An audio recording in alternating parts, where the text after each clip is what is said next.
My name is Priya Jaiswal, and I come from California. And my... I'm so grateful all of you have traveled far from here. No, I was not coming here at all. I was going for Washington, D.C. Thank you. Oh, you got grounded. And God is real, which I had to, you know.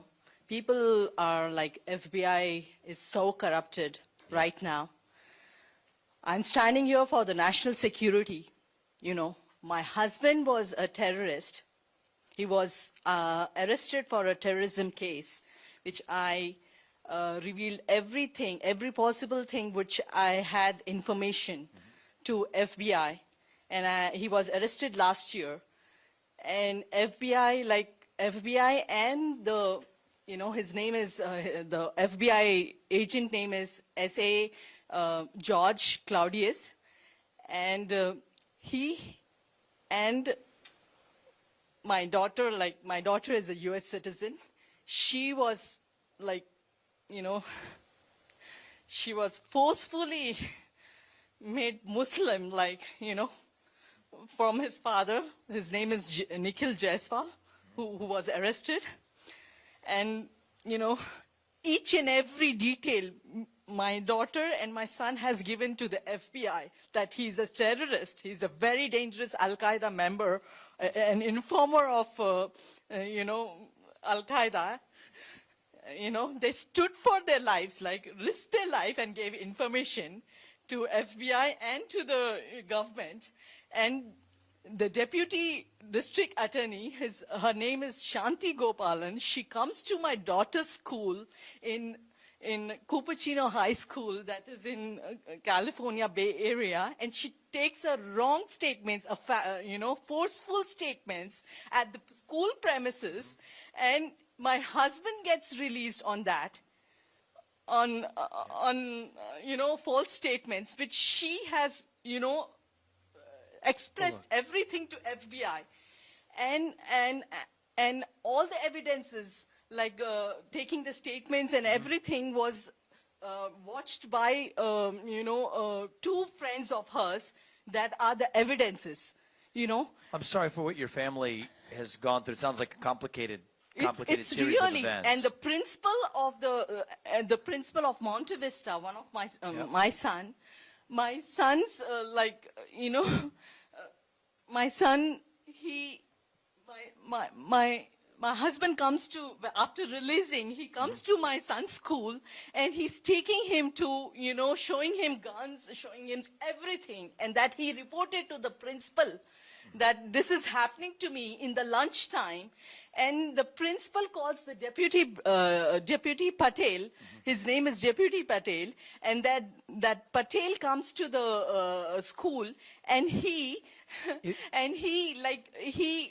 along with this Deputy District Attorney Shanti Gopalan makes a fabricated. If I just make, because I want to be respectful of you and also everyone else here to take the spirit of your question.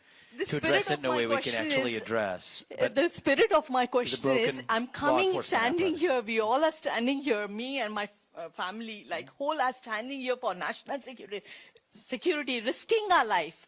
You know, corruption is so much. Last year, Laura Smith was arrested for the corruption charges in Cupertino, where I lived. So, you know, how are we going to address it is the point. So the point is only one thing I'm trying to say. You, as a president, as a commander, you're going to be next. As a normal citizen, what my children, you know, they're standing for the, you know, for the nation, risking their life and telling everything to, you know, to the government. And these people have taken bribe, and all the evidences are there.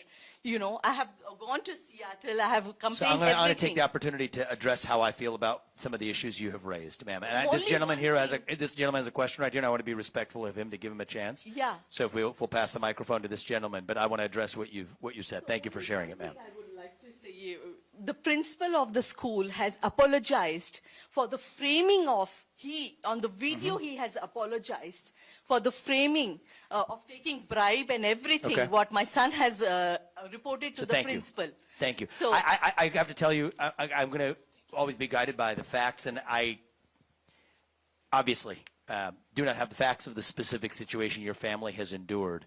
You're clearly somebody who came here to to speak and properly be heard, and I respect that. What I will say is about our national security establishment, I want to say two things. You brought up the word corruption.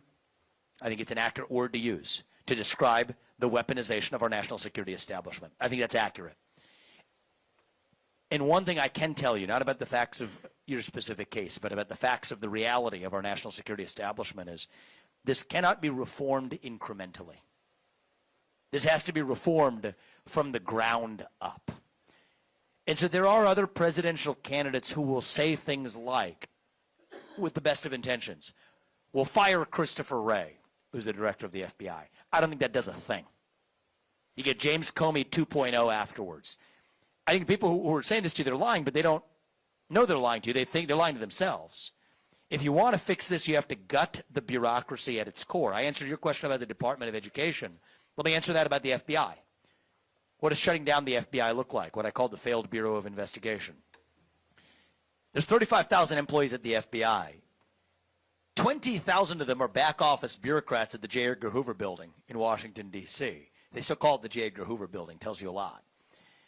They're going to go home and find honest work in the private sector. 15,000 of them are cops, investigative agents on the front lines. We will move them to the U.S. Marshals, which has been far more effective at fighting child sex trafficking rings and even the fentanyl epidemic in this country.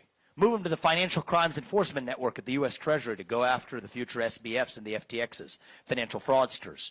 So that's at once how we will actually improve the effectiveness of what our law enforcement is supposed to be doing while ending the corruption.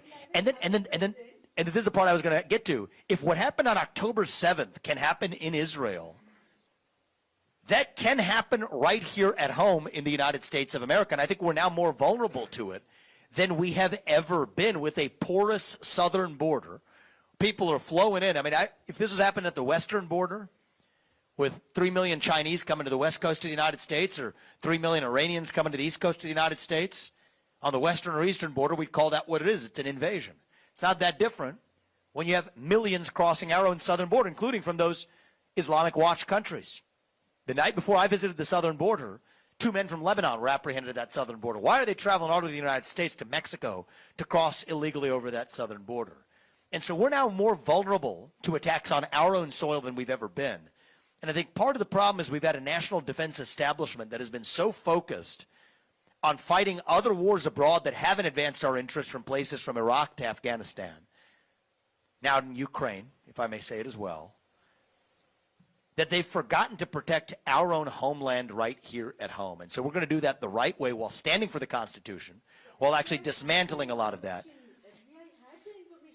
Well, I have a lot of issues with the FBI, ma'am, and this may be, if I learn more about this, perhaps this will be one more, yet on a very long list. But my answer is, we're going to shut it down and actually reorganize this to parts of the government that haven't been corrupted, like the U.S. Marshals in the same way. I thank you for being here, and I want to go to this gentleman to be able to ask his question.